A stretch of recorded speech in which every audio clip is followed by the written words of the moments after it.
Yay, it's on everything today. But hey, welcome to the Dynasty Evaluation Show. We had a lot of things go around yesterday. Me and JT were coughing like both of us were sick. Our internets were going in and out. It was just a barrage of errors going across the show. And then we talked too long about every team, so we got halfway through all 32 teams. We got 16 teams done yesterday in an hour, which is like record pace for me and JT. So we'll be at it today. I got up at 6:00 this morning. I had to change out. I had to run to the store, get a new dryer, bring it home, install it. My cabinet fell apart, so I had to hang up my cabinet again with all the. It's been one of those mornings. So JT said we're gonna do a show today. I'm like, yes, we are. Give me 20 minutes, and I'll be ready to go. So it's been that kind of day. Let's get it on. Let's get it going.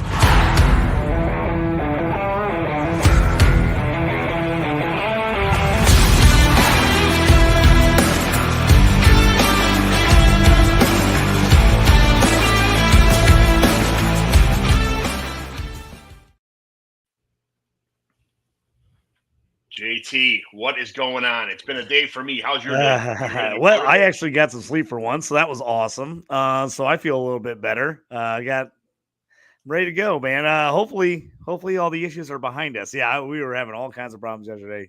My internet was being super wonky, so hopefully we've got that solved and we're good to go today. I went to at the store. I went to get my dryer this morning, and I put this thing together like 4 or 5 times. I changed the heating element. I changed these drum spacers. I changed every part known to man inside this dryer, and then the holding for the drum, the pin itself on the piston. It that finally gave out. So it's been like 17 years of this dryer. So it was like C3PO. It had to go. It is what it is. So I changed all the parts possible. But here we go.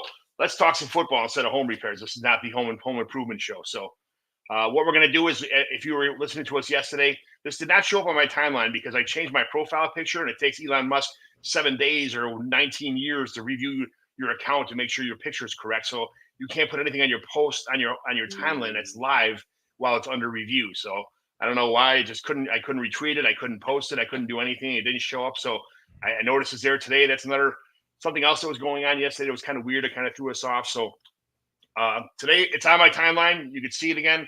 Thanks for watching, everybody who's following along with the show with us. And let's start with the AFC South.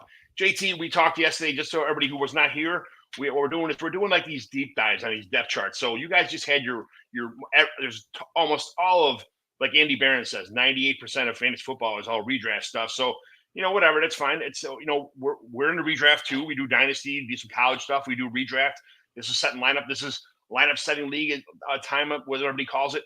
So what we're going to do is all the people that were drafted over the weekend, what we're going to do is try and get you set up for who's left on these depth charts, so you can still pick up who to look out for if they have a big game in week 1. So you're ready to pick up, before who to pick up on the waivers when the waivers come out on Tuesday, Wednesday, or Thursday, whenever your league has waivers. So JT, Houston Texans depth chart. So what do you know about this Houston Texans depth chart? Because they filled a lot of holes in this offense here. It's a pretty damn good looking offense, minus, I'd say, the running back position. But bringing Joe Mixon in here, who some people thought was washed up. He had one huge game last year that kind of had like half his fantasy points. What do you think he's going to do for this offense? Yeah, this one, I have to be honest. I'm not 100% sure how to take Joe Mixon. I just got him in an auction league draft because he went real cheap, but that's one of my very few shares of him. He could be good because I think his offense is going to be good. But if he's not, if he kind of looks like he's lost a step, I'm not sure where to go at running back. They obviously didn't love Dameon Pierce last year as they replaced him with Devin Singletary throughout the year. And then they got Cam Akers here in the offseason, who's kind of was out with the Rams. This running back crew has got me a little worried. I'm not sure if I want to depend on these guys. I'd much rather have Mixon as my backup right now. No, trying to figure out what's going to happen there. The passing game should be great. CJ Stroud should be great. And then the question on those guys is who's going to be the number one. I think they'll throw the ball enough that it doesn't matter. I think Nico, Diggs, and Dell will all be good. The question is, will they all be good every week? Or is it going to be a lot of hit and miss? Same thing with Dalton Schultz. I mean, he's been really solid for them too. He's been on a lot of people's radars for a tight end. But again, having 4 guys, you're hoping to get 800 to 1,000 yards could be difficult. But I mean, not that CJ Stroud couldn't throw for 4,500 or 5,000 yards because he could. But we'll have to see kind of how everything works out with Diggs adding to the mix with Nico and then Tank Dell coming back from injury. But at least I feel good if I have these guys because it's a high-powered offense. I think behind those guys, unless you see a bunch of injuries, there's nobody else I'd be grabbing. I still like John Mechie. I still like Xavier Hutchinson. But right now, especially in redraft, there's just absolutely no reason to have those unless one of these guys get a big season-ending injury or something happens or they get traded. Right now, there's just no reason to roster those guys unless you're in a deep, deep dynasty. John Mechie was everybody's he was a Twitter darling for everyone. Second-round pick. Just somebody who everybody was drooling over when he first got drafted. And, he had cancer, a couple other things happened. Just never really kind of got his groove back, So I figured once they brought in Stephon Diggs and, they drafted Tank Dell, I kind of knew that, the gig was up. It's like, all right, they're done. It's one of those things where they didn't want to take a chance. I feel like they kind of moved on. Where did Mechie start off at? He was with who drafted Mechie first? He wasn't there. No, he got drafted by the Texans. He's been on the Texans his whole career, out of Alabama. So a bunch of people were asking in the offseason about him, supposedly. So supposedly a bunch of teams contacted the Texans, were asking if Mechie'd be available for trade. Currently, they're not willing to trade him. So it'll be interesting to see kind of what happens with that. I thought he went somewhere else, but I guess that he might have been he went down to practice squad or something. Maybe that was the. But anyway, yeah, that's fine. Mechie's the only guy I kind of have my eye on as far as the rest of these guys are kind of like best ball guys as far as I'm concerned. They're not. I don't think they're going to have a true number one receiver in this offense. I have Nico Collins. Everybody loves him. He had a great year last year, but with Diggs here and Tank Dell just sharing all the throws, it's going to be tough. I feel like the running back position, Joe Mixon's getting a lot of dump off passes. Dameon Pierce, I think, is he just a special teamer? Is he even somebody to is he just going to be returning kicks and punts and stuff like that? And that's about it. I mean, that's a toughie. I mean, I'll keep an eye on Pierce, but unless something happens to Mixon, I just don't see him getting a lot of run on offense. And then they kind of started working Cam Akers in the preseason. I'm not sure what they think about him when they added him. I'm very nervous about this running back crew. I just don't, even if guys start or get a lot of playing time, are they going to pile up a lot of stats, or is this going to be one of those where, hey, it's like, hey, we're just throwing the ball all over the field and the running backs, don't get much. I don't know. Mixon could be surprising in this offense. Especially in redraft, he's worth a shot at if you got him. I'm just not going and handcuffing him because I'm not sure who's going to be the handcuff. But these are guys I want to keep an eye out here in the first couple of weeks and see if someone kind of maybe pops for Houston in the backfield. Is he going to be your RB2 or RB3? Like how far is his stash with Joe Mixon here? I really hope I don't have to start him in a league. To be honest with you, I hope he's my backup. I hope he's my RB3. If he's my RB3, I feel pretty solid about it. I really don't want to go in having to start him every week. Yeah. And again, I could be wrong. Maybe he has a resurgence with Houston, but how often have we seen this where a guy goes to a new team, end of his career, and we think, oh no, he's good offense, he's going to be good there, and then within a year they're out of the league. Yeah, could that be Joe Mixon? I don't hope not, but man, he didn't give us a lot of signs of life at the end here with the Bengals. So we'll see. So then we move on to the Colts. We got Anthony Richardson, who's coming back from an injury. There was kind of people very excited about him last year. He got hurt early. You didn't really get to see the whole situation. But then you got JT, Jonathan Taylor. As usual, there's only 4 tight ends on the roster this year. Usually there's about 17. So Kylan Granson is probably the go-to guy right now. I love Josh Downs in the receiving core, but I mean Pittman and Alec Pierce are probably the go-to guys. You love Alec Pierce. I mean, I traded you in a league or two for Alec Pierce. As far as the backups are concerned, Ashton Dulin, Adonai Mitchell, and Anthony Gould, quality guys, but these are not somebody that, in a redraft situation, I guess there's really nobody on this backup depth chart that I'd be interested in. Anybody that might have fell between the cracks that you're keeping your eye on after week 2, week 3? Man, in a redraft league, I like Downs with obviously Pittman's should be on everybody's roster already, but I like Josh Downs. He kind of fell. He was injured in the preseason and he fell on a lot of lists. People forget what a good year he had last year with bad QB play, and he got banged up and he still had over 700 yards receiving. So I actually think Pittman is going to be all right. Sorry. I think Downs is sneaky good, and I've definitely been getting him if I have Anthony Richardson. If I took Anthony Richardson in redraft, which I did a lot of, and I guess some make or break seasons going to depend on what he does. But I like Downs was a little stack there. Guys I'm keeping an eye on, Alec Pierce and AD Mitchell. So both those guys could split a lot of time. We'll see about the injury with Downs if he comes back healthy. Mitchell was playing a little bit of slot in the preseason when Downs was out. I think both those guys could be big play receivers. I just don't know how much I feel comfortable starting them in a redraft starting lineup. I love them in best ball, like you said. I think those guys could have some monster games where they get like 3 catches, 105 yards in a touch.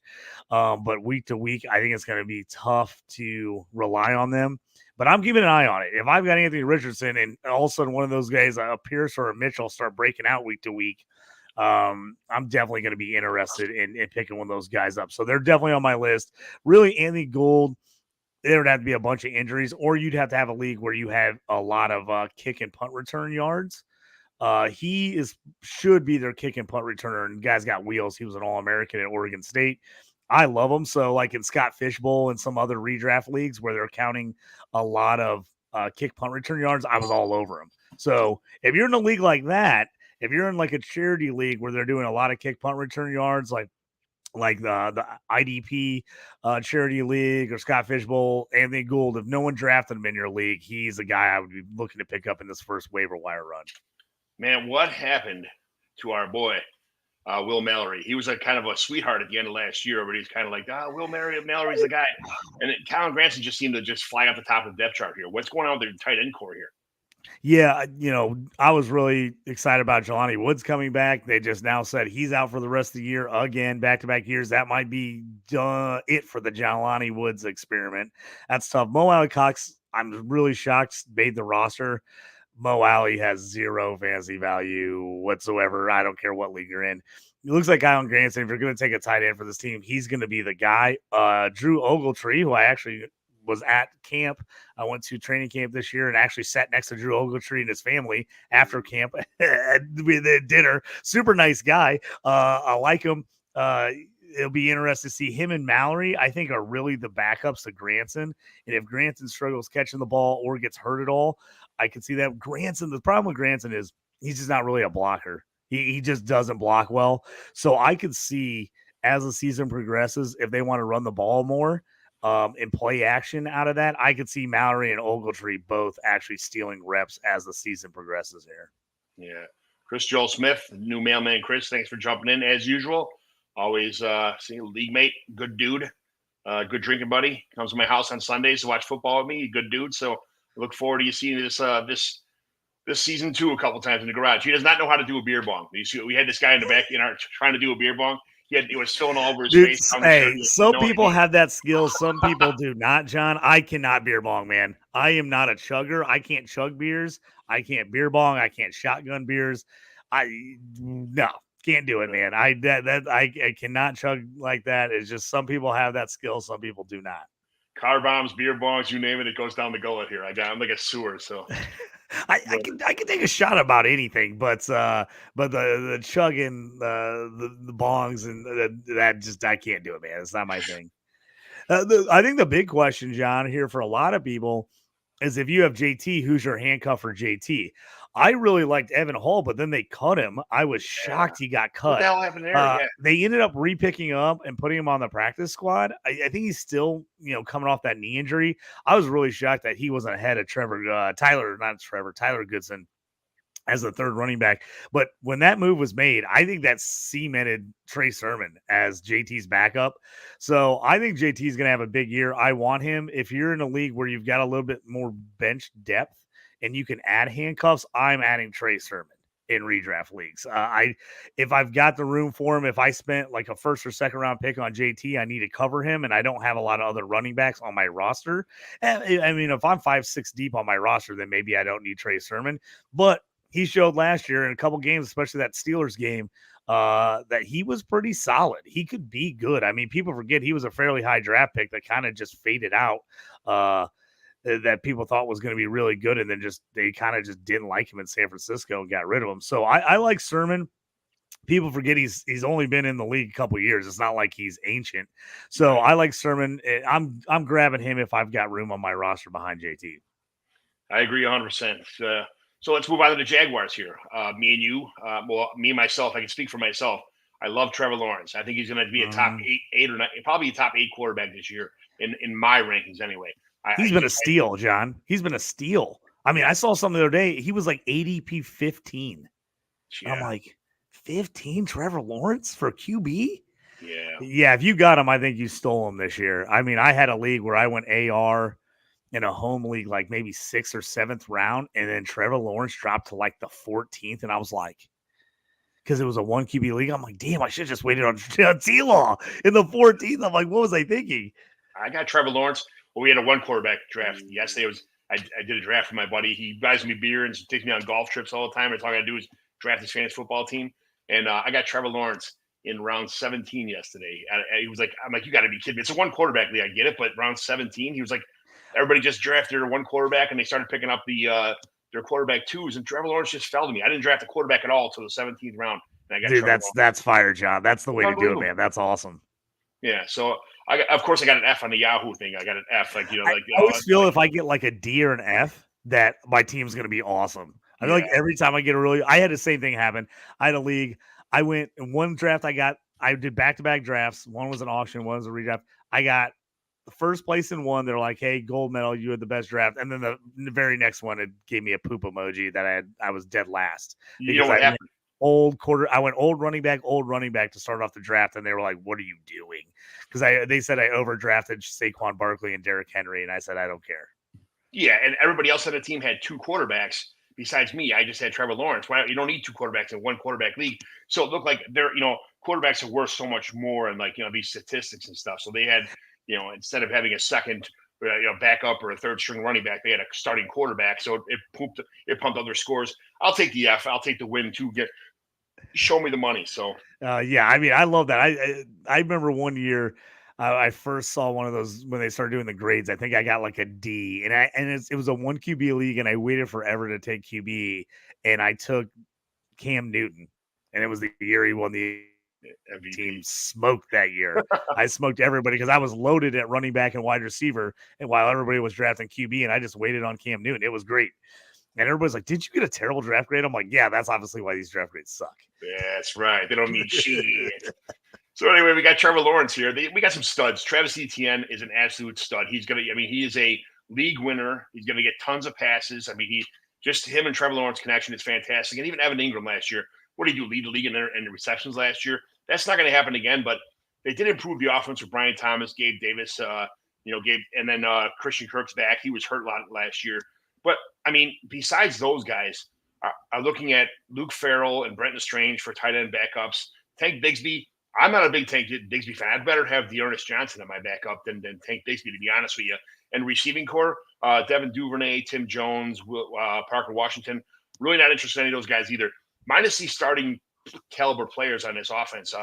Is there anything for redraft you'd be kind of looking at for week 2, week 3 after an injury? Yeah, I mean, there's not a lot of guys I want to back up here on this team. I mean, Tank Bigsby, I got to see something out of him. I mean, he was non-existent last year.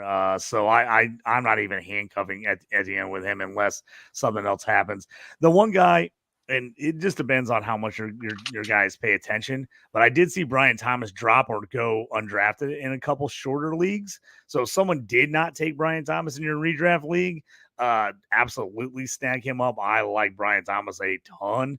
I was hoping he would drop in a couple redraft leagues to me, and he went a little earlier than I thought he would, so I missed out on him. But if something happens to him or happens to Christian Kirk, I think they're just going to pepper the other guys more. I wouldn't think that Parker Washington or Devin Duvernay are going to come in there and all of a sudden start becoming fantasy, relevant just because another guy got hurt. So this is one of the teams I'm not grabbing a lot of these guys. Now, a guy you can keep an eye on, I saw undrafted in a ton of leagues, was Gabe Davis. People are off the Gabe Davis train big time. I have never been on it. I accidentally auto drafted him in one league, and that's the only share of him I have. But he's a guy that if for some reason he comes out and breaks out, and does what we think Brian Thomas is going to do, that would be the guy you could maybe grab because he's out there in a lot of leagues. He's available. I don't believe in him, but maybe he changes scenery in Jacksonville. T-Law, sprinkle some dust on him, and all of a sudden Gabe Davis is amazing. He's about the only guy to have my eye on as far as possibly picking up if he hits. Yeah, I traded Gabe. I traded away to the 307 to get Gabe Davis in the league, and I'd be like, "You are this. This is why you never win. You make stupid moves like that." I'm like, "Hey, whatever, man. I have no idea who the leading receiver is going to be on this team. It's probably going to be Christian Kirk. It could be Evan Ingram, but Gabe Davis he showed flashes before being a pretty decent receiver. I mean, I understand he's not CeeDee Lamb, but I saw a video that somebody had made about Brian Thomas's camp. He's quietly having a really good camp. They had all these interviews with coaches and players, and a lot of that stuff's all like happy speak all the time, make it look like it's good. But Brian Thomas was like just the piece that I think Trevor Lawrence needed last year, like a downfield game breaker, that kind of stuff, and not just a best ball guy either. He does a lot of stuff. So if Brian Thomas was not drafted, a lot of these redraft leagues, people generally speaking stay away from rookies, and it's probably a good idea to stay away from most rookies a lot of time. But there's guys like Brian Thomas who really could make an impact. So if you don't have him on your team, I'm not saying draft him right now, but keep him at he's a writer downer, as a couple of guys saying this stuff. He's a writer downer, as someone to keep on your list because he might have a week or so, and then get him when he's hot, because when he gets hot, usually these guys, they stay hot, that kind of stuff. Yeah. So. And if you're in a keeper league, he's a nice guy. If you're in a keeper league where you can keep guys in the round you drafted them in, or if undrafted free agent, you get to put them in a certain late spot, like 13th, 15th, 17th round pick, that's a guy I want to keep an eye on, because if he hits, I could pick him up off the waiver wire and keep him as like a 15th or 17th round keeper selection. I really like Brian Thomas. I'm high on him. When I saw him at the combine this year, I was like, oh, he's wide receiver 4 for me. I mean, I was all over Brian Thomas. I think he's going to be really good. I think the Jags signed Gabe Davis because they didn't think they were going to get a player like Brian Thomas. And then they got Brian Thomas, and they're like, oh, this is who we signed Gabe Davis to be, this guy. So I just like him a ton. I traded so many leagues and dynasty leagues where I saw Brian Thomas drop in drafts. I traded up to get him. I was taking him everywhere at the end of the first round, beginning of the second round.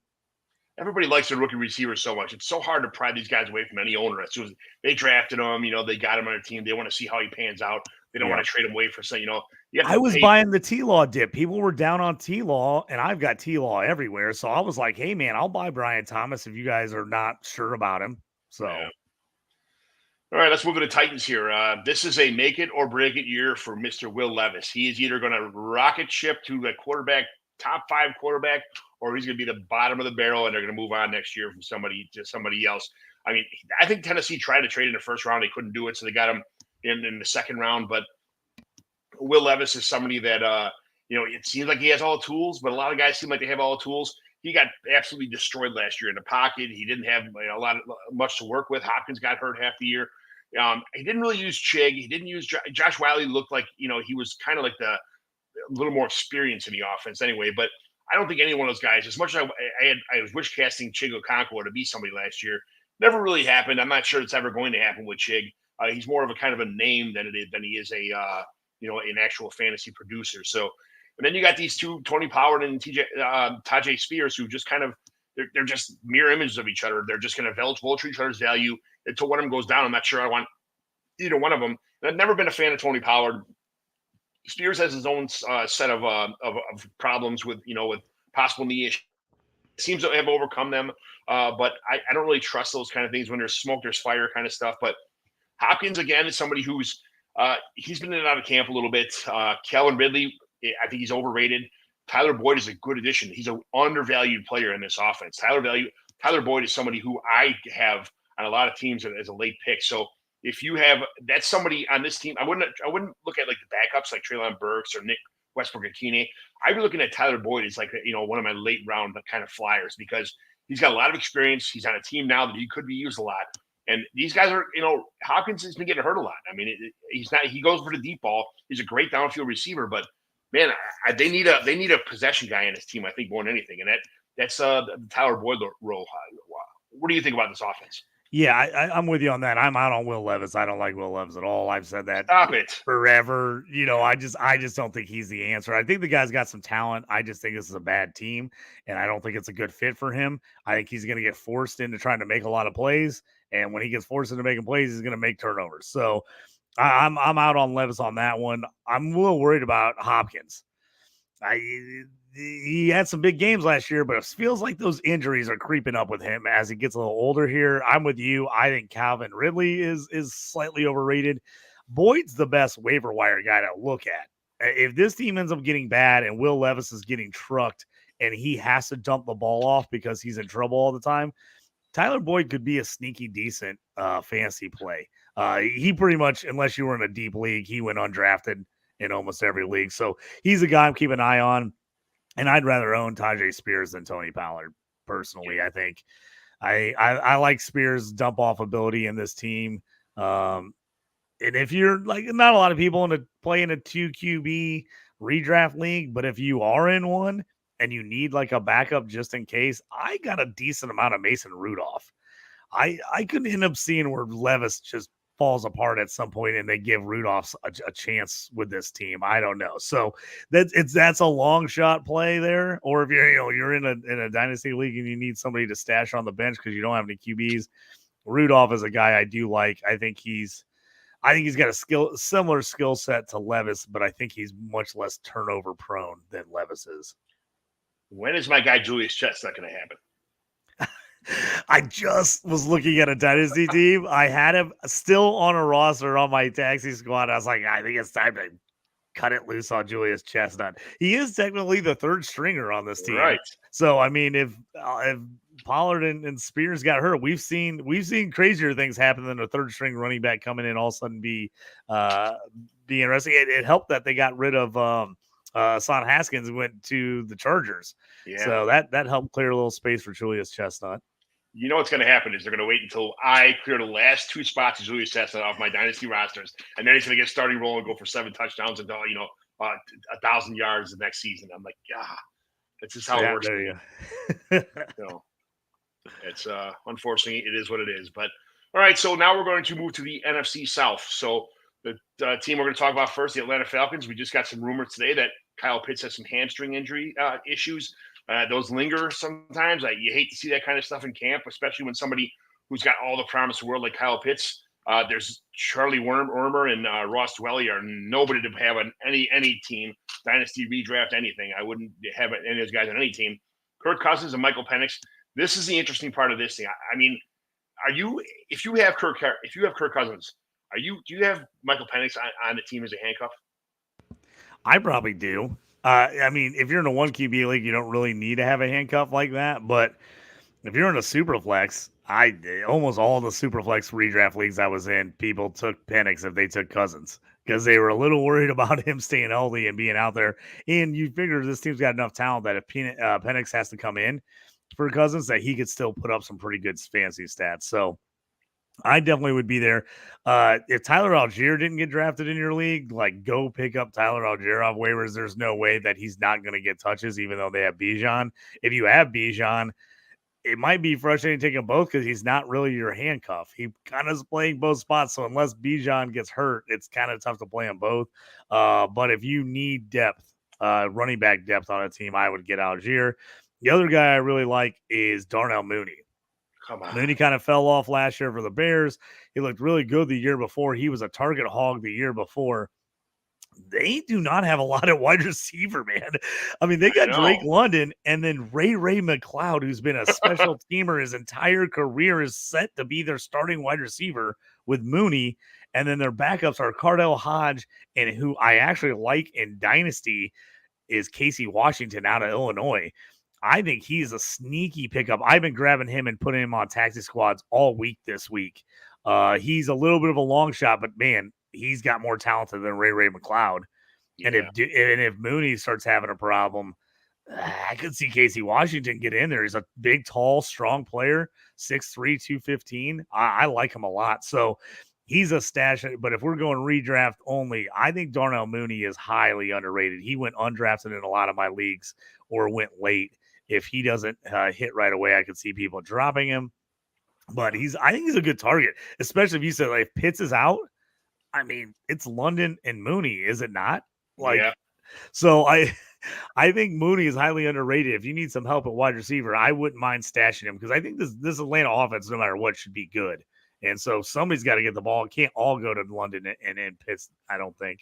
I just feel like Mooney's a deep, like he's a field stretcher, just like and that's all he does. He's never going to be anything more than that. You never see him really running routes. He's just a fast dude that runs 9 routes down the field on the outside. I don't see Mooney as a big contributor. He's definitely a best ball guy as far as I'm concerned. He's best ball. I just keep an eye on him. I could see him being. I could see him doing nothing in this offense, but I also could see him showing up. And we got a little message from the boss Jorge. He says, "Welcome back, John. Cheers from Vegas. Jorge's in Vegas. I'm jealous about him being in Vegas right now. I told this the guy's at girlfriend steakhouses, and he's at he's at the Death Star, the Las Vegas, the Death Star. Jorge is absolutely killing it, man. I was gone for 2 weeks. I come back and I turned all the stuff off my phone. It was on my anniversary in Ireland. I came back and Fantasy and Frames had about 72,000 shows when I was gone. These guys are just killing it and pumping out. It's so good to be part of this team. It's so good to be back and talking to you guys. Jorge, thanks for chiming in, man. This is it's a pleasure to be back here, and it's nice to see him and Stacy and everybody else over there having a great time in Vegas. John, what do you think? Carolina Panthers, are they next on the list? Yes, they are next on the list. Carolina. So what we got here now is the Panthers. So what? Bryce Young. Is it going to happen or no, JT? Bryce Young going to happen? I don't know, man. I always hate to say this because I'm not an anti Bryce Young guy. I don't think Bryce Young's terrible. I just wasn't as high on him as other people. And then I just think this Carolina situation is pretty. It scares me a bit. I mean, they got to protect him somehow. They got to do something. There's not a ton of talent on this team.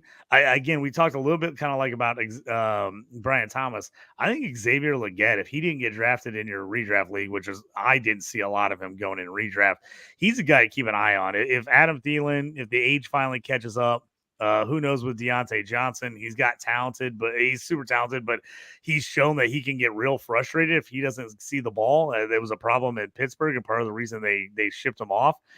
If for some reason he gets frustrated playing on this bad Panthers team, I could see Legette end up being the guy here. So he's a guy I definitely want to keep my eye on in redraft for sure, in case they end up having to throw the ball a bunch and he kind of busts out. I mean, I don't love the tight ends at all. It's a nice group of guys that block well, but not a lot of guys are going to give you any fantasy value. And then running back wise, probably the steal right now is Chuba Hubbard. Chuba Hubbard, a lot of people with the Jonathan Brooks drafting kind of forgot about him. I think Miles Sanders, was he still around? I mean, gosh, he disappeared last year. But talking about the Chuba Hubbard, if you've got an IR spot in your redraft league, go get Jonathan Brooks and put him on your IR. I saw leagues where he didn't get drafted, and it was a race where everybody was racing to the IR to get him, to put him on the IR and keep him, because he's a guy that could end up, if he gets back, 4-6 games into the season, which is what they're saying, and they start giving him the rock a ton. I think this is a team that wants to protect Bryce Young. If I'm them, I want to run the football, and that means Jonathan Brooks for me in the second half of the season. So Jonathan Brooks, if he did not get drafted in your league, which in a redraft with a guy that had an injuries designation, a lot of people just skipped right past him. So that would be the guy I'd be looking for. Jonathan Brooks and Xavier Legette. If someone didn't take Chuba Hubbard in your league for some reason, he didn't get drafted, it'd be shocking that he didn't get taken. But if he didn't get taken, he's a nice play early in the year. I tell you what, like a lot of these redraft leagues, 16 round drafts, stuff like that, they don't have IR spots in redraft. So, you're going to wait. Somebody may have drafted Jonathan Brooks in their league. And after a couple of weeks of seeing, like, I can't hold him anymore, I got to make a move. Yep. If somebody drops him, hold on to him. Just keep him in your last stash on the bench, because the second half of the season, it's going to be a Jonathan Brooks show. That's just, it's a given that what's going to happen. He's a great running back too. So, but I like where your head's at there, John. Yeah, if somebody picks him up and then all of a sudden gets nervous 2-3 weeks into the season and drops them because I got to go get this other guy off waiver wires, I had a big week. Yeah, just jump in there and snipe him, pick him up, and sit him if you can. Yeah. I traded away Deontay Johnson to get Hollywood Brown in the 3rd round pick. Would you do that? I don't mind that trade. I like, me, I like 3rd round picks more than most people. Most people don't think they're really worth anything, but I feel like I get great value in the 3rd round all the time. But I guess I trust my evaluations on rookies a lot more than other people because I pay attention and write a ton of stories about the draft and rookies. So I feel like I can get good players there. I think Deontay could have just an absolute monster year for the Panthers, but I also could see everything going wrong. You know what I mean? And if you want to bet on a good offense and a player being better because the offense is good, I'm betting on the Chiefs and Patrick Mahomes over Bryce Young and the Panthers. So if you're like, hey, I'd rather have the 3rd and a shot that Hollywood gets back from injury and ends up having a huge second half of the year, I can absolutely see making that move. Yeah. Actually, I got a trade I want to bring up to you, John, real quick. If you don't mind, I had we just went down in my 217 Dynasty League, and he was asking me, he's like, he's like, put it up there. I want to see what everybody kind of thinks about this trade. It just went through. So this is a start 2 QB full IDP league. So we've got a ton of spots on this thing. So we just had a trade go down. Kirk Cousins, Tank Dell, in a 2025 2nd round pick for Bo Nix, Zach Wilson, DK Metcalf in a 2025 4th round pick. What side do you lean there? Start 2 QB. We start 10 on offense. Kirk Cousins, Tank Dell in a 2nd for Bo Nix, Zach Wilson, DK Metcalf in a 4th. I'm going to take Dell side by a lot. So you're going to go Tank Dell the 2nd and Kirk Cousins? Yeah, absolutely. I don't know what this one's close for me. The guy that traded Kirk Cousins, I just traded him last year, Cousins for Tua in a deal. He's a little nervous about Kirk Cousins, and he's going out and getting Bo Nix and Zach Wilson. He felt pretty evenly with the Tank Dell Metcalf move there. He liked Metcalf just a bit more, and then that was the 4th and the 2nd kind of swap there, which in our league a 4th rounder is still worth something pretty good because that's when you start seeing a lot of good IDP players coming off the board. Sure. So it is worth something there. But he wanted to get a little younger with Bo Nix, but he definitely was nervous after he made the trade. He's like, man, I really hope Bo Nix sticks around for a while. I think short term Kirk Cousins Tank is the trade. I'm taking that side, but I think if you're going long term and you actually believe in Bo Nix, which I'm not sure I do, Bo Nix is maybe if you're trying to get younger long term side. I think Bo Nix isn't going to produce that much this year. I'm not a big DK Metcalf fan, so that 2nd round pick looks like it's closer to the beginning of the draft than it is the second. The team that traded the 2nd won the league last year. Oh, so okay. that was a little head up. He gave up Cousins Tank in a 2nd, but he did win the league last year. All right, so that makes it a little bit closer, but still, I think I'd still take the. I'd rather have Tank Dell than DK Metcalf. Metcalf, he has some big games, but he gets lost a lot too sometimes, man. I don't know. I've never been a Metcalf fan. That's just me. Some people I like guys. DK all right, but I don't have a ton of them either, just because I've just never been super sold. I tell you what, the JSN is probably the guy I own the most on the Seahawks. Him and Kenny Walker. Yeah. Mine's Noah Fant, unfortunately. Hopefully he's got to eat a producer. I've got a lot of Noah Fant in like tight end premium leagues where I was like struggled to find some tight ends. I'm sitting on a lot of Noah Fant. Yeah, we're hoping. So let's go to the Saints. Saints. Mickey Loomis has about $800 million wrapped up in his team every year, and somehow he makes the salary cap work. I don't know how he does it. He's a magician with the salary cap, but here we go. You got Derek Carr. Derek Carr was hurt a lot last year, and he played through a lot of injuries. He played through a lot of stuff going on. I think Derek Carr's a little bit underrated. Now, I'm not saying that I'm targeting Derek Carr, but give him a chance this year. This team, a lot of dump offs to Alvin Kamara, some a little better, more accurate passes to Chris Olave. I think that this team has some juice to it. I'm not completely writing this team off. A.T. Perry, flex at best. Deep dynasty. I like A.T. Perry. I think he was one of my favorite. He was like one of the only true X's coming out of the draft last year, but he kind of played in that wonky Wake Forest system. Sure. I thought he was really good. I liked him a lot. He was one of those guys, kind of like an Alec Pierce, that I thought might need a little time to adjust to the NFL game, just because he ran just a ton of go routes in college where they're just throwing it up to him. He wasn't running a lot of other stuff, but the guy's got speed. He's got good size. I actually like A.T. Perry this year, with especially with Thomas now gone. I think is he going to give you a big production? Can you start him week to week in fantasy? Probably not, unless you're in a deeper league where you're certainly 16 team league, 14 team league with super deep benches. Then you could probably play him or get him in during a bye week. But he's more of a dynasty than a redraft guy for me. I probably wouldn't have him at all in redraft. But other than those guys, I mean, I've got Bub Means on some leagues, but again, that's deep dynasty leagues. You don't want to. I'm probably out on any of these guys outside of Chris Olave for redraft. Yeah, 100%. A guy I'm looking at is Jamal Williams. He's somebody that I like him better than anybody else on this team. As far as there's not many running backs on this team anyway. But there's something that happened with Alvin Kamara. Jamal Williams is somebody that he has shown in the past. He's a pretty damn good football player. So he's going to get a couple spot chances here. And Alvin Kamara has been pretty solid. He's not an injury-prone guy. He has a couple injuries. I wouldn't call him injury-prone, but Jamal Williams is somebody that if you're I could just see him being a waiver wire ad in like week 2, week 3, because of the fact that he's starting to produce a little bit.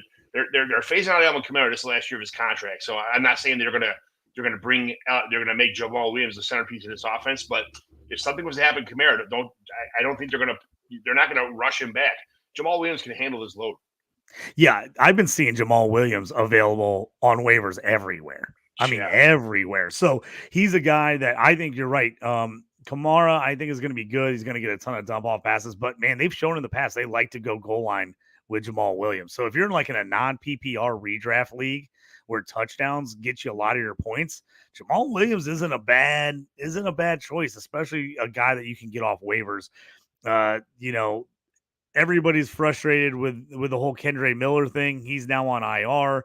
The coaching staff were not speaking highly of him, which is always crazy in the preseason because they're always talking everyone up. And he was just like, we've seen him every day. He's got to show us something. I'm like, oh my God. I'm like, that's bad. And the fact that Jordan Mims is the third stringer, that's a sneaky one to watch. Jordan Mims was really good at Fresno State. I had him on my CFF teams. He was a really solid player at Fresno State. The fact that he's behind a pretty old Jamal Williams and Alvin Kamara, if something happens with somebody else gets hurt, he could be sneaky. Obviously not a guy I'm picking up right now, but someone to keep an eye on down the road. I don't know what to do with this tight end situation at all. Taysom Hill, for what he keeps scoring, it's like you got to take him somewhere. Juwan Johnson was a big disappointment last year. Right now they have Foster Moreau listed as the starter. Okay, who knows about that? I actually like Dallin Halker out of Colorado State, the rookie, but that's just too deep of a room right now. He's going to have to wait till 2 or 3 of those guys get off this team before he has any shot at playing. So this is a tough team for fantasy purposes as far as guys I want. It's pretty much Olave and Kamara, and then Carr, if you're in a super flex league, is your third QB, and then Jamal Williams, like you said. I think that's the pickup. If you can stash a running back, or you went through the draft and you're like, oh man, I only end up with like 3 or 4 running backs, Jamal Williams is a nice waiver wire ad you can get. I mean, yeah, like I guess Taysom Hill and Jamal Williams are the only backups on this team that I'm even thinking of considering. Looking at it, late stashes or later in the season, something was to happen to Derek Carr, they could just pencil. They're not going to go Jake Hanner or Spencer Rattler. I'm sure that might be a Taysom Hill game, especially around the goal line. Anyway, they might have one of these guys being controlling the offense and bringing Taysom Hill as a gadget guy anywhere near the end zone, which they did a lot last year. So I guess Taysom Hill and Jamal Williams are the only two people besides the starters that I'm kind of have an eye on anyway, as far as. And then, I mean, if you got a league where Taysom Hill, where you can start him at tight end or quarterback, or he could kind of be your QB3 in desperation, a super flex league, but you can also hope he gets some passing yards and stuff and plays tight end. If you're not like in a non-tight end premium league, I like Taysom Hill a little more there because he can give you points in other spots besides just receptions. Yeah. All right. So we move to the Buccaneers now. Not much change in Tampa Bay. They got Jalen McMillan is about the only change. And I've heard that Trey Palmer's out playing Jalen McMillan. And I've heard that Jalen McMillan is playing out Trey Palmer in camp. I don't know what to believe. I'm not sure what's going on. The reports all show flash the highlights from both of them. I've heard that Trey Palmer just kind of knows the offense better than McMillan, and that he's probably going to get the starting job. But in reality, it's Mike Evans and Chris Godwin's show. And I think if you are Cade Otton is somebody that just silently just catches a lot of balls in this offense. Absolutely. He's not a big name.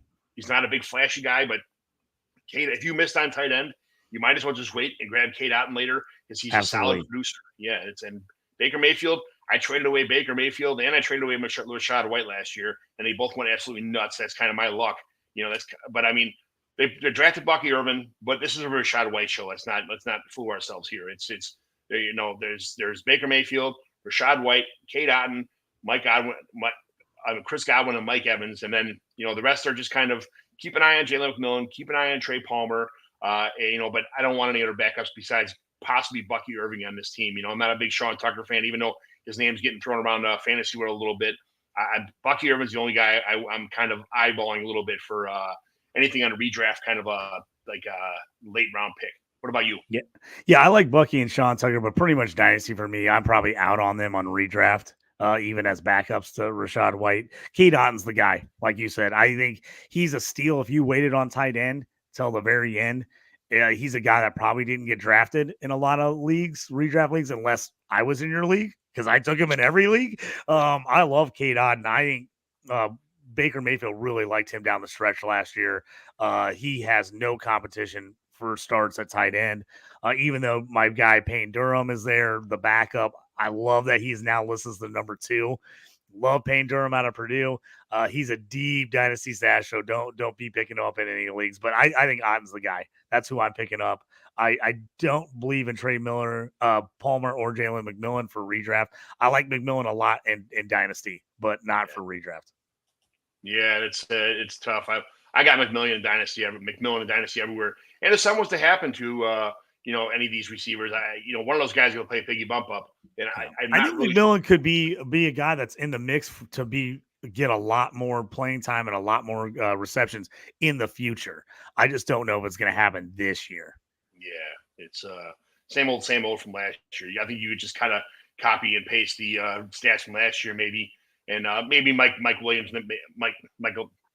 not having the best year, such a good year that he had last year, but I think he's going to be pretty damn close because that's what they do. So let's move on to Denver.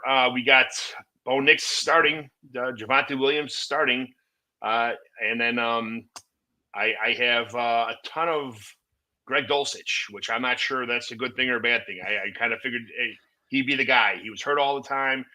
He had a good reputation coming out of college. He was talked about a lot before the season started last year. And then Lucas Kroll's name popped up a lot. And then Troutman's always been everybody's, Troutman's got all the tools. I'm really not sure why he can't put it all together. But, I mean, Greg Dulcich is the only guy, the only tight end I want if I'm having anybody on this team. And then you got Cortland Sutton, Josh Reynolds, Marvin Mims, who is a big-time underproducer. Troy Franklin, man, I think a lot of people overvalue Troy Franklin. And throughout camp, he's looked absolutely terrible. And then, a waiver wire winner right now is Devon Vale. How do you say Devon Vale? I think that's a little of a stretch. I know people are on him, but I'm like, I think that might be people really stretching. I'm not in on that. The only guy I want here, honestly, that I'm picking up off waivers is Jaleel McLaughlin. Yeah. I'm not even taking McLaughlin is, and again, you got to be in a PPR league and you've got to have he's not a guy I want to look at starting every week, but if I'm short on running backs, I missed out in the draft. He's a guy I'm looking to pick up just because I think he's going to get all the third down work now that Perrine is gone. I like Mims, but there's no way I'm touching him in a redraft unless I see something else happen. I like him as a stash in dynasties. And the only guy I'm taking probably at all in redraft is Javonte Williams or Cortland Sutton. And I don't love either one of those guys, but they're probably got drafted, so they're probably not on your waiver wire. So the waivers for me, if Sutton didn't get drafted, someone didn't take him, he would be a nice waiver pickup. I'm going to keep my eye on Mims and see if they can get him involved this year. But unless they can, everything changes from last year. That's a trouble. Mims is, again, another one. If you're in a fantasy, which if you're in kick punt return league, he's going to get a lot of yards in that, depending Yeah. on how many points you get. So he's a nice little pickup there if you're in a deeper league there, that where you can get points even if he doesn't have a lot of catches. But other than that, I'm avoiding the rest of this team. He's one of the few guys that does the special teams that's actually in the starting rotation too. So there's not many guys that, it's always some backup running back or backup receiver. Mims is going to be on the field, and he's going to be doing punt and kick returns too. So he's one of the few guys that does that. He could have a big game and special teams big numbers in the same week. So he's kind of a must draft, I guess. Kind of hard to Yeah, draft. I had a couple redraft leagues where they're giving pretty good amount of points for kick punt return yards, and I was like, man, I'll take Mims. And in bye weeks or injuries, I can plug him in and hope he just gets me double-digit points. Yeah, and I traded away Javonte, and I traded away Josh Jacobs in a bunch of leagues this year. And I kind of, in the same league, I traded both of those guys, which is kind of a ballsy move. But I just feel like Estime is going to be the goal line back. Javonte is going to get the early down work, and McLaughlin's going to get a lot of receiving work. And where does that leave Javonte at? Yeah, he's going to get. I mean, Bo Nix likes to throw short, and he's got. I don't know what's going to happen with Javonte, and I'd rather get rid of the hot potato while it's hot than be the guy stuck with it when it's cold, that kind of stuff. So that's I mean, are you giving Javonte another chance? This is the last year of his contract. I don't think they're gonna force him. Either they're gonna give him the ball. I'm out on him. I've traded him everywhere, and I didn't draft him in any redraft leagues. Okay, that makes me feel a little bit better that I'm on the same page with someone like you. So that's kind of justifying my reaction, I guess, a little bit. But there's not too many. Javonte's terrible. I just don't like the Denver situation. For fantasy, I'm very iffy on any of these stats that these guys can actually put up. I'm not a big fan of anybody on this entire team, so I probably later if Javonte. I think Cortland Sutton in a couple leagues I'll play on a fairly regular basis, and McLaughlin on some leagues where I really am desperate for running back, where I've got him where I can put him as a third down back. But other than those two spots, I mean, I even skipped on Bo Nix in a 2 QB league where I didn't have a second quarterback, which was kind of stupid of me. But I that's how little I believe in him. So I don't like this team. So we move to the Chiefs now. We got Patrick Mahomes. Everybody knows that he's even in a one quarterback league, he's probably going in the top 3 rounds. So he's one of those guys that's almost irreplaceable. Travis Kelce, his sidekick, his number one guy. He's a must draft. Pacheco, then you got Carson Steele, who's more of I don't want to say fullback, but he is more of a early down bruiser. He's going to steal some work from Pacheco in the early downs. I know Pacheco runs like a wild man, but Carson Steele, I mean, they are I think they're going to use Carson Steele a little bit more than people expect. And bringing in Samaje Perine, I mean, that's got to – I picked up – as soon as they drafted him, I traded for a 4th-round pick for Perine in 2 leagues yesterday. And I picked him up in the waiver wire from a couple other leagues as soon as they picked him up. I mean, he could be the big time receiving back out of this backfield. We've seen plenty of receivers have good, relationship with Patrick Mahomes backfield. That's plenty of fantasy value right there by itself, especially in a full PPR league.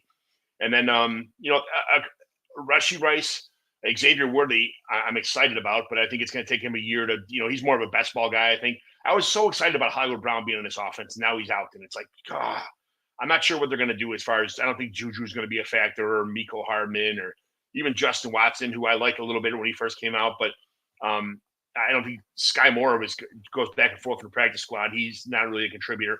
So I guess Rashee Rice is like kind of I honestly think that when Travis Kelce gets phased out, when he finally pulls it off, Rashee Rice is the new – they're not going to go after another tight end. And Noah Gray or Jared Wiley are not the answer. I think that Rashee Rice, because all of his receptions are short yardage receptions. It's little slants, it's little, digs across the middle, things like that. I think Rashee Rice is the new answer for Travis Kelce in this offense. He's not a big play guy. Everything's across the middle, and he makes big plays happen. But I mean, am I reading this offense wrong, or is there just not – there's only a couple people to pick here? But what am I missing something about this offense? I mean, I think they're just going to be the Chiefs. Kelsey's going to be in the mix. I think Rice fell if you drafted earlier in the year because everyone's worried about him getting suspension for the driving issue. I think that's going to get pushed till after the season. So I think he's probably going to end up playing this whole year and then get suspended next year. So I don't think you need to worry about it. If for some reason you were in a redraft league and you drafted a little earlier and he didn't get taken because people were worried about him suspended, pick him up off the waiver. I mean, you absolutely have to grab him. That's a steal. Yeah. And I don't want anybody else on the waiver wire in this league or on this team. I heard I've got Juju in some deep leagues, but I'm very. I mean, they'd have to have Xavier Worthy fall apart. Hollywood would have to be out longer than they think. I think for Juju to be relevant. Even when he was on the Chiefs, he played solid last time, but he was very difficult to start in redraft leagues. I think in redraft, absolutely not. And I'm gonna play him possibly in some deeper dynasty leagues where it's just a thin league because it's 14 or 16 team leagues, and you just got to play anybody that plays. But I don't think you roster any of these guys. I even think Perrine in redraft is like a very on the edge rosterable. Oh, I disagree. I'd take it Samaje Perine everywhere, man. I like Perine in Dynasty. I think he's going to play a lot, but I just think in redraft, unless you're in a deeper league, you can probably get a little bit better players there. I think he can get the ball. If it's a non-PPR league, I don't like Perine as much. If it's PPR, I think Perine can have some nice value as your second or third running back. Dude, he's like 235 pounds too, dude. He could be the whole offense. Oh, he's a bigger guy. He's a bigger guy. He's a slower guy, but he's a bigger guy too. I think he's going to be better in real life for the Chiefs than he maybe will end up being for you in fantasy. Is my only worry. Okay, we'll agree on that one. We'll shake hands on that statement there. So, all right. So as far as Chiefs go, like you said, the Chiefs are the Chiefs. It's almost like the Packers. There's only a couple quarterback and one special player on the team, and that's kind of about it. So. Let me go to the Raiders, everybody's favorites. Jorge's in Las Vegas right now at the Death Star, looking at the Raiders offense. You got Gardner Minshew won the job here over in O'Connell, which I was kind of surprised about. I know you're a big Gardner Minshew guy. Zamir White, Alexander Madison, Amir Abdullah, Dylan Lobb. I have Dylan Lobb more than any other rookie everywhere. I got him in like the fourth round and tons of rookie drafts. I think he's just going to be not that he's going to be a full-time guy. He's not going to take over Zamir White's early down job. But I think he can be the receiving back in this offense, be very valuable in a PPR league, especially if you get if you in our leagues, some of our leagues, we have tiered where it's only a half point PPR for a wide receiver, a full point for running back, and 1.5 for a tight end, something like that, where you get extra points for receptions for a running back. Someone like Dylan Lobb is someone I'm kind of targeting. And even in redraft leagues, I think I have him like in rounds of the two redraft leagues I'm in. I think I have him in like round 16 or like the very last round. Him and the Dolphins running back. Sorry, I keep coughing. I have both of those guys in later rounds, but Devontae Adams is probably the only other guy I want here. I had Trey Tucker. I traded him away in a bunch of leagues. Devontae Adams is going to be the target hog in this offense. There's not many other players besides Brock Bowers. I like Michael Mayer a little bit. These are both guys in a redraft setting. I'm not really sure how it's going to work for year one with Bowers. He's had foot injuries the entire camp. I'm not sure he picked up the offense all the way, really well. They're going to probably do a lot of two tight end sets with Devontae Adams and maybe Trey Tucker on the outside. I see Jacob Myers getting there once in a while, but this offense is kind of a mess. What do you think about the Raiders, JT? Yeah, I don't love the Raiders. I like Bowers even in redraft. If he fell for some reason, nobody took him. I would say the one guy you can look to pick up waivers is Jacoby Myers. He didn't get drafted in a lot of redraft leagues just because people were kind of out on the Raiders. He would be the guy I keep my eye on because somehow he seems to always get in there and get in the mix and make some plays and get you some points. When you get desperate, he's definitely a guy I'd be looking at maybe bye weeks. It was a short bench and I had to pick somebody else up, but I don't really like a lot of the other guys on the team. Lobb, same way as Perine. I like him in Dynasty. I like him long term. I don't love him for redraft this year. Michael Myers is a stash for me. He's a guy I'm looking at picking up waivers in leagues, but probably not in a regular redraft. He's more of a deeper league guy where if something happens with Bowers, I think he can turn it up a little bit. But yeah, redraft Myers is about the only guy on my radar. Is if he didn't get drafted as a guy who you could pick up, or maybe he possibly gets dropped early and you can re-pick him up from someone else. Yeah, I was kind of. I'm not gonna lie to you, man. I was kind of pissed off because I drafted Michael Mayer in a lot of leagues, figuring that he'd be the guy. When he came out of college, I was super excited about Michael Mayer, And then they drafted Brock Bowers, and I think it surprised everyone. But I still think they can both be contributors on this team, but they're just gonna. Yeah.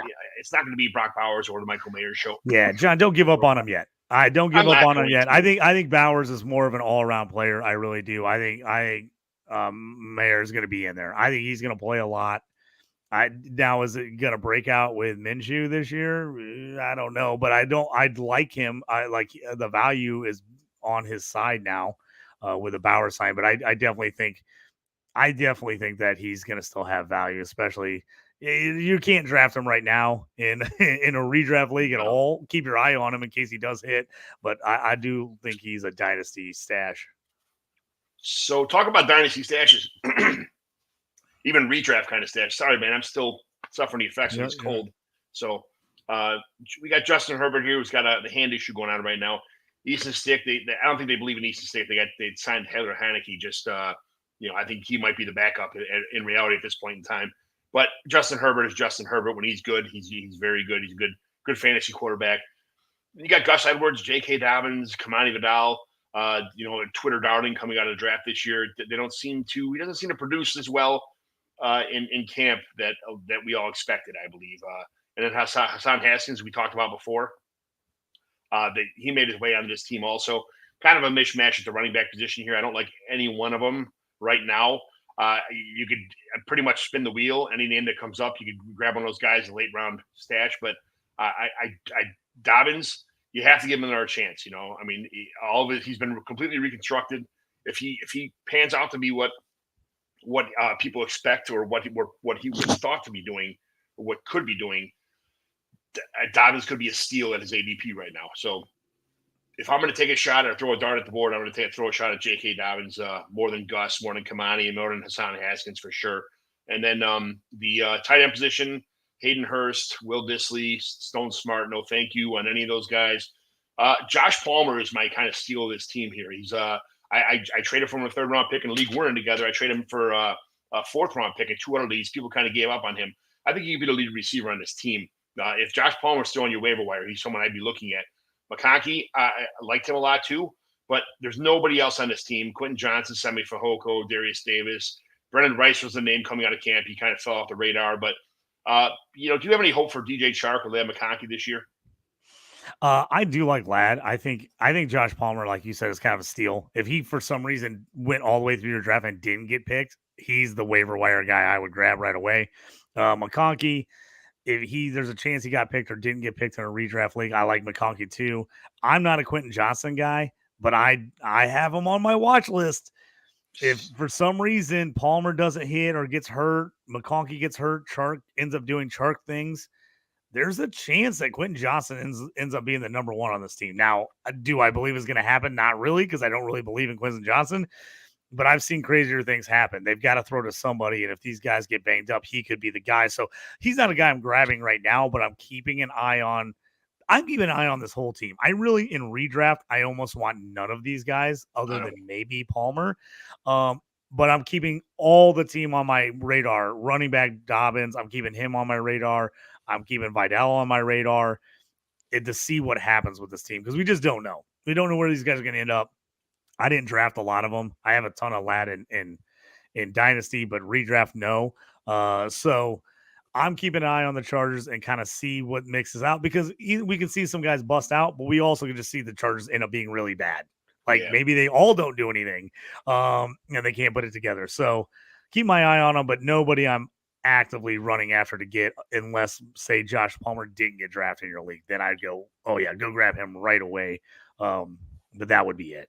I tell you what, if they give up on all the tight ends here and they move Quentin Johnson inside to the slot, I think at that point in time is the only time if you hear rumblings of they're moving him to the slot, jump on him just because that might be the key that gets him the touches that he needs because he's not a one-on-one guy at all. He can't jump he's not a good one-on-one guy. He's just not a good jump ball receiver. He's very similar to Chase Claypool and a guy that's huge. So you think he'd go up over everybody, but he doesn't. He catches the ball low. So if they do what other teams started trying to do a Chase Claypool and realized, even though he's huge, put him in the slot so you can throw right to him and let him use his speed and his athleticism as opposed to making him run downfield and jump over guys. Right. That's what I'm saying. Quinn Johnson, I'm not actively telling you to go out and grab him, but I'm keeping an eye on him because there's a chance that all these other guys don't put it together or get injured. We've seen a ton of injuries from all three of these starters. Yeah. If Quinn Johnson ends up being the default only guy, Justin Herbert has to throw to someone. He's not going to throw for 1,200 yards. Right. It's just not going to happen. It's not going to happen. So Quinn Johnson's gone. Somebody's going to end up with yards on this team. It's just a figure is who's it going to be. I'm waiting for like week 2 or week 3 when Quentin Johnson has zeros and zeros and zeros. And then when somebody is ready to drop him, I'm going to offer like a 4th round pick. And then, just at that point in time, I'll hold the rest of the year. And then I'll be done with him. The Chargers will be done with him. And then for sure at the end of this year that it's not going to happen. So, yeah, exactly. He's someone to go. So, final division here, John. Final division. It's been fun, JT. Thanks for making it fun. So we got Kyler Murray, who I kind of gave up on a couple years ago. I got the how do you call it? All the Twitter echo chamber saying Kyler Murray's done. When the video game comes out, he can't play. He's too small. He gets hurt. Blah blah blah. I mean, he's got a real chance here. It's a real opportunity. Bringing in Marvin Harrison. I like Michael Wilson and I like Greg Dortch. These guys in redraft, I probably wouldn't even have my teams, but they're better football players than they are fantasy producers. I just kind of like both of those guys. As far as tight ends concerned, Trey McBride. I like Trey McBride. I got lucky to get him on a bunch of teams through trades or through drafts or whatever it may be. I liked him coming out of college. He ended up producing. I don't think he's going to do as much as he did last year. I think last year was kind of a flash in the pan because everybody else on the team was hurt. But you're bringing in Marvin Harrison, and now you're bringing in Trey Benson to even out the offense. It's not going to be just the James Conner show now, especially in the second half of the season. I think you're going to see a transition to Trey Benson. But another guy, I think people are drafting James Conner too high and letting Trey Benson fall. And that's someone that, if he fell or God forbid, if he didn't make it in a 16-team league, which I guarantee he did, if he's on your waivers at all, please grab him because James Conner will not be the answer. Yes. I like James Conner this in redraft, but I made Trey Benson if he's somewhere out there. Or again, most likely Trey Benson got drafted, but if Connor doesn't get hit early and we get to bye weeks, there's going to be someone's going to be like, oh, I need a guy that's producing. They're going to drop Trey Benson and go out and get like the flash in the pan waiver wire guy. Go sneak and grab him. Outside of McBride and Harrison, I don't want it. I'm probably not taking anybody else in redraft. The only guy I really keep my eye on, I think Greg Dortch could end up being sneaky good on this team. So, I mean, Kyler Murray's going to throw the ball. If they're all over McBride and Harrison, could Greg Dortch kind of be good this year? There's a chance. I don't have a lot of them, but he's a guy I would keep an eye on. He's a guy I keep an eye on because there's a chance that maybe he ends up getting you not great numbers, but gets you a pretty nice like 5 and 50 every week and throws in a touchdown occasionally. That's the thing is they're both.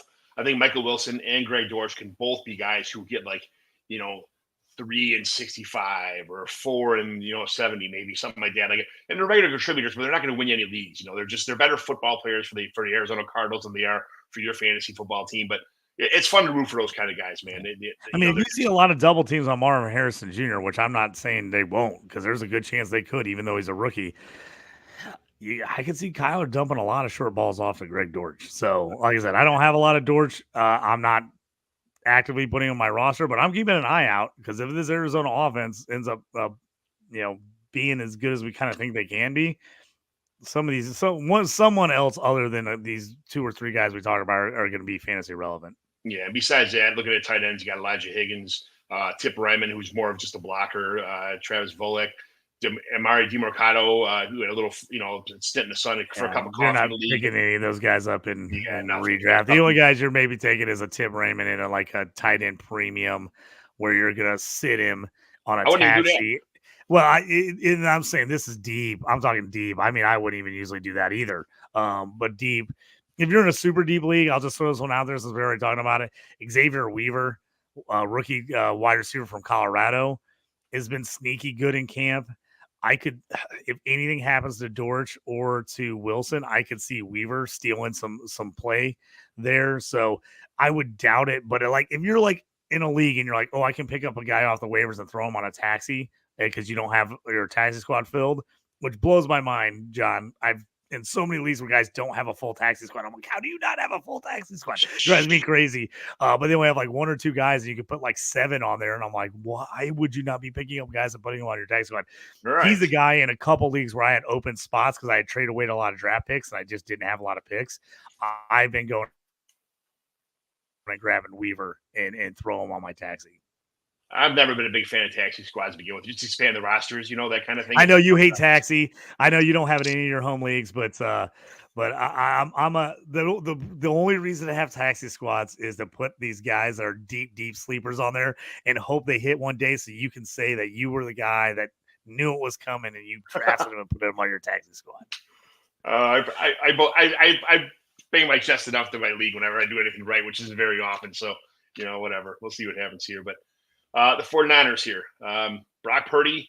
I have Brock Purdy as quarterback 22 this year. I think he's going to fall off a cliff, man. So, if you drafted him, he won you some leagues last year. That's awesome. But, McCaffrey is where it's at. Jordan Mason, Isaac Guerrero, Patrick Taylor. Not a fan of any of those guys. It's a Christian McCaffrey show. If something was happening to Christian McCaffrey, this whole offense goes down in flames. Yeah. And I don't think Purdy's even going to be that good this year, even with all these players. Ayuk, Deebo Samuel, Juwan Jennings, and Ayuk and Deebo are fantastic fantasy and football players. I like both of them. Juwan Jennings, an afterthought. And then George Kittle, he's slow and steady. He has some really boom-bust weeks, man. He'll go for, 7 catches, 150 yards, and 3 touchdowns, and then not do anything for 3 weeks in a row. It's kind of that's just a George Kittle show. But he was hurt most of last year. So I traded for him in a bunch of leagues this year, figuring that George Kittle would have a little bit of a bounce back, and because there was contract situation with some of the players. So I'm still in a George Kittle train. He's old, but he's not that old. And man, he's on the field every play. So he's someone you have to have on your roster, redraft, dynasty, whatever. He's not going anywhere. Make sure you have George Kittle. And as far as backups are concerned, me and you both love Jacob Cowing, but I think he's just a dynasty stash, then that's about as far as that goes. Yeah, the guys I'm looking for waivers on this team are Jordan Mason. It looks like with Elijah Mitchell, Jordan Mason is the backup to CMC. They will run the ball. So if I have CMC, I'm picking up Jordan Mason in leagues as a handcuff because they're not going to just abandon the run. Do they give Deebo a few more carries if that happens? Maybe. But I do like Jordan Mason as a handcuff to CMC. And like you said, Jacob Cowing with the whole tough situation with Ricky Pearsall getting shot in a robbery this week is tough. Hopefully he's good. I've been hearing good reports like he's going to be okay, but he's going to be out for a little while. If anything happened injury-wise to Jennings or Deebo, that's where I think Jacob Cowing comes in. Now, I'm not rostering him in a redraft, but I've got him sitting there ready to pick up if anything happens, and I have him in Dynasty all over the place. I love him in Dynasty. I think he was way underdrafted in the 4th round. I think his size, he's small, but guys have learned to be good for fantasy producers even if they're small because of the rule changes. So I'm not against him on that. And he showed way more speed at the combine than I thought. I was like, oh, he's a slot guy. He'll run like a 4.49, 4.51. He ran a 4.38. I was like, I'm all over Jacob Cowing now. I'm like, and I think they could use him well.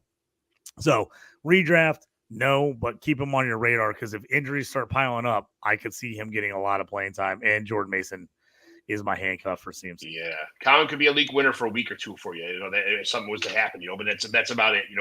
But he is a gimmick player. He takes reverses. He does like stupid passes. He does like a lot of that kind of gimmick stuff. Like he's almost like a smaller Deebo Samuel is what he is. He kind of that's kind of how I look at him. But but other than that, there's only a couple people that I even consider having on my radar for in a redraft for week 2, week 3, week later in the season kind of stash or flyers, but hey, that's it. So now we move down. We got 2 teams left here. The Seattle Seahawks. So Seattle's got Geno Smith and Sam Howell. They traded for Sam Howell, and this coaching staff, I think they really like Sam Howell. I'm not sure. I think Geno's kind of on a short leash. I'm not sure. How do you feel about that quarterback situation? Do you think that Geno Smith has this thing locked down? I think they're going to go with Geno, but I think Geno was Carroll's guy. You know what I'm Yes. saying? I think he was Carroll's guy. I think this staff likes Sam Howell. I think Geno is the guy this year, but I think they eventually move on to Sam Howell, either at the end of this year if the Seahawks end up being bad, or going into next season. I can see this being Sam Howell's job. Really, this is weird, but he's the only handcuff guy I'd want here, and then that would be in a super flex league for redraft. Obviously, Dynasty, Sam Howell should be on every roster, but in redraft format, I don't want any backups on this team because I'm going with the starters. And if those guys get hurt, I don't think anybody comes in and fills in and gets good stats. So I want just the starters. If I don't have any of the starters, Noah Fant is a guy like you said. He probably didn't get Zach drafted. Charbonnet. Come on, man. Say Jack. Well, no. I will say this: Charbonnet probably should have got taken to your league. Yes. So I misspoke there because I'm under the assumption that Kenny Walker and Charbonnet got drafted. I'd assume Charbonnet got drafted in every redraft league. If he didn't, absolutely go grab him off of waivers for 100%. Charbonnet, I would grab off of waivers. If you're in like a Superflex league and Geno and you only have 2 QBs, I'm giving Sam Howell to back up Geno in case something happens. Fant, I think, is worth keeping an eye on. They've kind of cleared the room of tight ends, and he kind of seems like he's the guy. So we talked about a little earlier, optimistic about maybe a good Noah Fant season. I've got him in a lot of deep leagues, I think dynasty leagues, but I think redraft, I'd keep an eye on him in redraft. He could be one of those sneaky tight ends that went undrafted and that could end up being like a top 12 guy, and you could kind of steal him off the waiver wire. But outside the top 3 wide receivers, I don't want any of their backups. Yeah, I was looking at the right tackle, just as George Fant. I'm like, what the hell? I thought it was right by the tight end, but the guy right above him is. Yep, they got George 2 of them. They got 2 fans. Kind of threw me off a little bit. Like, but anyway, Zach Charbonnet. But as far as Sam Howell is a someone that when you go on Sleeper and put that little illuminate the star for guys you're interested in, kind of. Let's put him on that watch list. Dude, you know who I like a lot is Jake Bobo. A super underrated guy too. He's not somebody. There's 3 good receivers on this team already, and even if somebody got hurt, I'm not sure Jake Bobo would be like a person to put on your redraft list by any means whatsoever. But Jake Bobo is just someone that I enjoy watching Jake Bobo play football. Unfortunately, sneaky good player, but not fantasy relevant. No, not fantasy relevant. He landed on the wrong team. It would have been nice to see him land somewhere else. He had a chance. That's the way that works. But all right, here we go for the last team, the Los Angeles Rams. We got old but reliable Matthew Stafford, Kyron Williams, who out of Notre Dame. Even me, as a huge Notre Dame homer, wasn't a big fan of Kyron Williams, and look what he surprised the world last year. They drafted Blake Corum, which kind of I thought for sure he was going with his old coach, but it didn't happen. And then me and you love Cody Schrader, but he's not going to be a fantasy producer. But just a little engine that could. If you haven't seen the stories about Cody Schrader and how much this guy worked, it's a great story to watch, a great story to look at. There's YouTube shows about him. He's absolutely fantastic. Just a little engine that could, workhorse, but not a fantasy guy. So you could forget about even having him on your. Yeah, he's just he's a deep stash in Dynasty. But yeah, that's it. I do like him in deep stash Dynasty. I really like him in this position on the Rams because I think he really is their number 3 running back behind Kyron Williams and Blake Corum. Obviously, he would need injuries to happen to in order to get in there, but I do like him getting signed by the Rams and the Rams putting him on the roster, not just on the taxi squad. But outside of that, man, redraft, I'm not taking any of their tight ends. Redraft, I've got Puka and Cooper Kupp definitely drafted high, both of them. I don't want anyone else for redraft. Demarcus Robinson, if you're in a deeper big league, maybe dynasty format, and you're looking for someone else that's just playable week to week, I think Demarcus Robinson's playable. But in a regular redraft league, no. I mean, you don't even want to roster him. Illuminate the star around Jordan Whittington, because I think at some point in time, if he gets a chance, he's been having a really good camp. He's one of those guys who could be a major producer on this team. If somebody else was if Cooper Kupp or Puka Nacua was to go down and Whittingham got a chance, I think he could be someone again to put just you don't even have him on your roster now. He's not even someone to think about. But if an injury happens, it's not going to be Demarcus Robinson standing up, playing piggy bump up. It's going to be Jordan Whittington who's going to get his. I don't know why I keep saying Whittingham.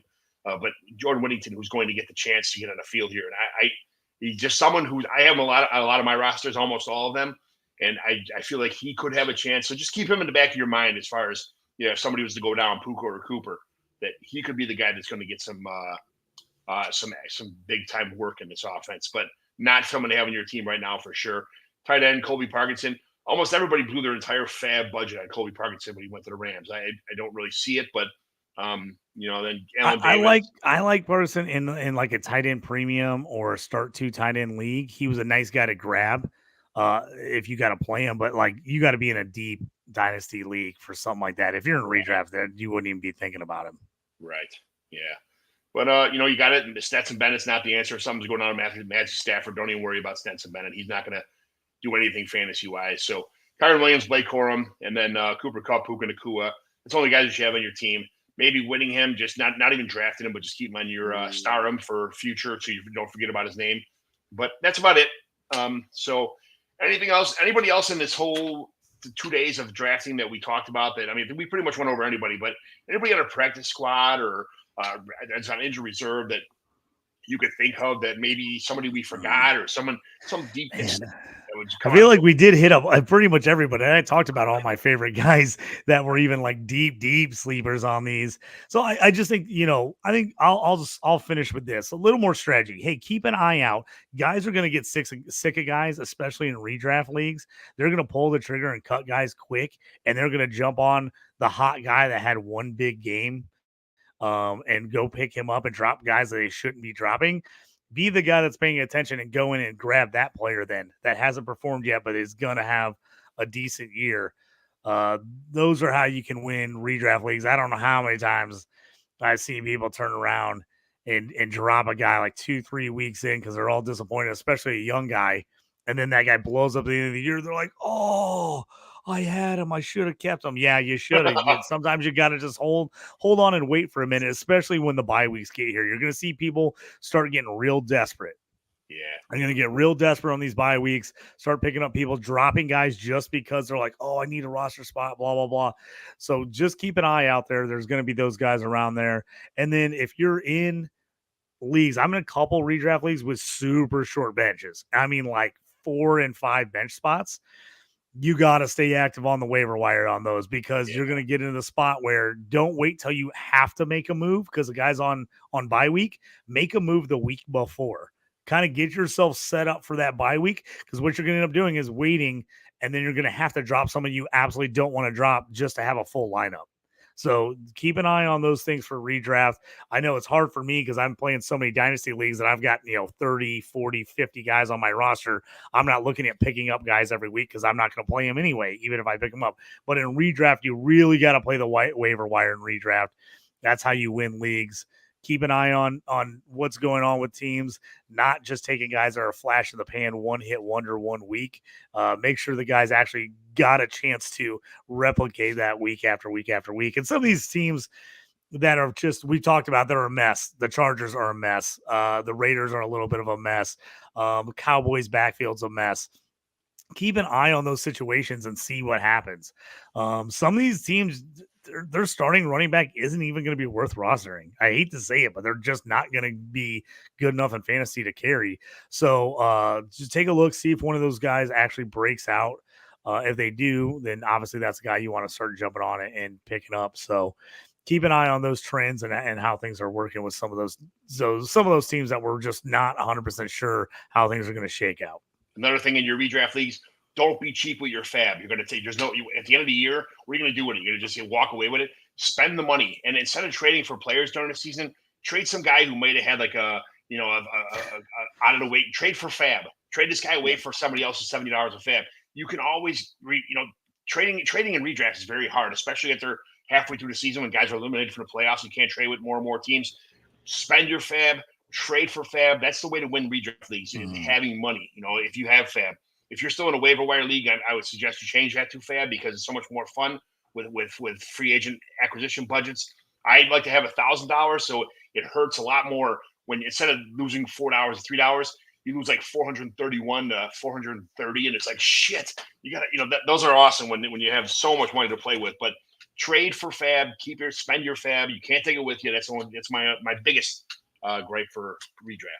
Yeah, and don't worry. I mean, I know how everybody gets. If you do that fab and you bid $24 on a guy and the next highest bid is $3, you're like, damn it.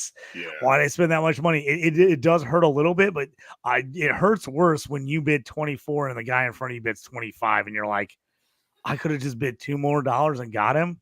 Yeah. Oh, real frustrating. So yeah, definitely do that. If you want to try something different in your redraft leagues, I made fab money for my redraft. I put a max of $50 and all that is real dollars.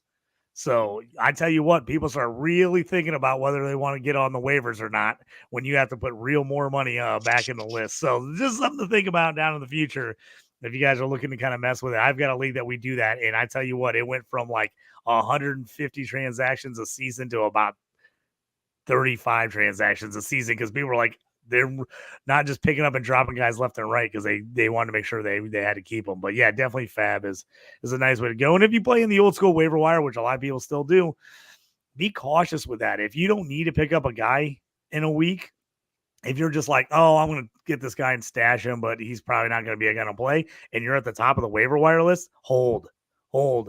Don't pick up that guy just to pick him. Don't pick up a random kicker just to pick him up. Hold that spot for when somebody really busts out or a major injury happens, and then you can grab the top guy that's available on that. So that's another strategy that I hear a lot of people don't really talk about. But if you get up to that top waiver wire spot or the first or second spot, don't just waste that. Keep that until you need it. Absolutely. Well, this has been 2 days of fun, JT. Much appreciated. You guys getting through sick, internet issues, me not being on Twitter because of my profile picture review, like all kind of stuff going on the last couple of days. But we got through it all. Happy to be part of Fantasy and Frames. Happy to be part of this whole situation here. These guys, there's Fantasy and Frames has college football. They've got IDP shows. They've got your redraft. They've got waiver wire. They've got everything across the board. If you haven't subscribed to Fantasy and Frames, please go on their YouTube page, subscribe to Fantasy and Frames. The content is constant. There's never a time that you can go on there and not see a new show. It's absolutely fantastic. Anything else I missed plugging on Fantasy and Frames, JT? No, that's good. My show, The Stew with JT Brew, took the summer off, kind of helping with a lot of other stuff. But now the show's back on. College football betting show every Tuesday. I will have my NFL betting show also coming at you every week starting this week. So jump on, check those out. And then if you're a hockey guy, if you're getting ready for hockey season, like me and John are tonight for our home Dynasty Hockey League draft, check out Around the Ice every Tuesday night, 9 p.m. Eastern, 8 Central Time, Around the Ice with me and my guy Toast. We do just breakdowns, hockey, fantasy, betting, hockey, all that stuff. We just joined the hockey team, just joined Fantasy and Frames this year, so we're pretty pumped about it. So go ahead and check that out. But yeah, everything for you, man. We've got college football betting, NFL betting. We got college football fantasy. We've got redraft. We've got Dynasty, IDP show with me and Jorge on Shoot the Gap on late on Wednesday nights if you're in the IDP. So yep, just make sure you jump in, subscribe, like us, hit that notification button. So when we do have shows come up, it pops up and lets you know a show is coming. Thank you very much, everyone. Have a great day. Good luck. Set them lineups. Get it ready. JT, just you got your lineup set? I am. I'm going through as a commission, making sure I have all my stuff set up. I just realized I didn't have my schedule set in one league. So I'm actively running through and chasing all my leagues to make sure I don't have anything screwed up. All right. Later, everyone. Thanks for joining in. Good luck this week. We'll see you next week.